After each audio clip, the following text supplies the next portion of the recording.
এই নতুন নিয়মটি টি-20 ক্রিকেটকে আরও বেশি ইন্টারেস্টিং করে তুলতে পারে।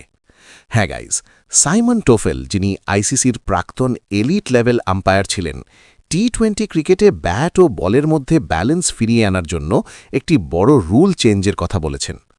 গত কয়েক বছরে টি-20 ফরম্যাট পুরোপুরি ব্যাটারদের পক্ষে চলে গেছে। সাইমনের মতে ল মেকারদের এটা বিবেচনা করা উচিত যে একটি বোলারকে টি-20 ম্যাচে 5 ওভার বল করার অনুমতি দেওয়া যেতে পারে। বর্তমান নিয়ম অনুযায়ী একজন বোলার সর্বোচ্চ 4 ওভারই করতে পারে, এটা আপনারা সবাই জানেন। কিন্তু সাইমন টোফেলের মনে হয় যদি বোলারদের একটি অতিরিক্ত ওভার দেওয়া হয় তাহলে গেমে নতুন ডাইমেনশন আসতে পারে এবং দর্শকদের জন্য নতুন কিছু দেখার সুযোগ তৈরি হবে। এ বিষয়ে কথা বলতে গিয়ে তিনি বলেন, দেখুন, ব্যক্তিগতভাবে আমি এই সাজেশনটা কয়েকটি ভিন্ন লিগকে দিয়েছি, কিন্তু এখনও তাতে খুব বেশি গুরুত্ব দেওয়া হয়নি। তবে আমি সত্যি চাই লিমিটেড ওভার্স ক্রিকেটে ব্যাট ও বলের মধ্যে সমতা আসুক। আমি টি-20 ক্রিকেটে একজন বোলারকে 5ম ওভার করতে দেখতে চাই।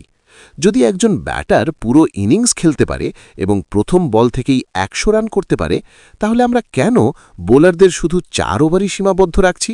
আমরা কি একজন বোলারকে একটি অতিরিক্ত ওভার দিতে পারি না, যাতে ডমিনেন্ট ব্যাটার আর ডমিনেন্ট বোলারের মধ্যে ব্যালেন্স তৈরি হয়?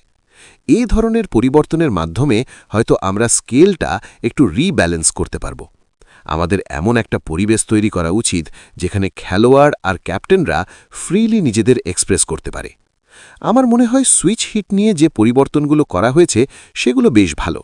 বাউন্ডারি ল আর প্লেয়িং কন্ডিশনে যে বদল এসেছে সেগুলোও পজিটিভ। আজ আমরা আরও বেশি অ্যাথলেটিসিজম দেখছি, স্কোরিং রেট বেড়েছে, এই সব কিছু স্পষ্টভাবেই চোখে পড়ে।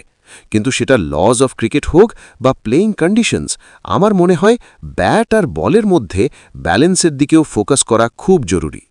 বাকিটা গাইজ, এই বিষয়ে আপনাদের কি মতামত কমেন্টে অবশ্যই জানাবেন। ভিডিওটি ভালো লাগলে লাইক করুন এবং ক্রিকেট জগতের এমন আরও অজানা তথ্য জানতে চ্যানেলটি সাবস্ক্রাইব করে বেল আইকনটি বাজিয়ে দিন। ফিরছি নতুন কোনো আপডেট নিয়ে। ধন্যবাদ।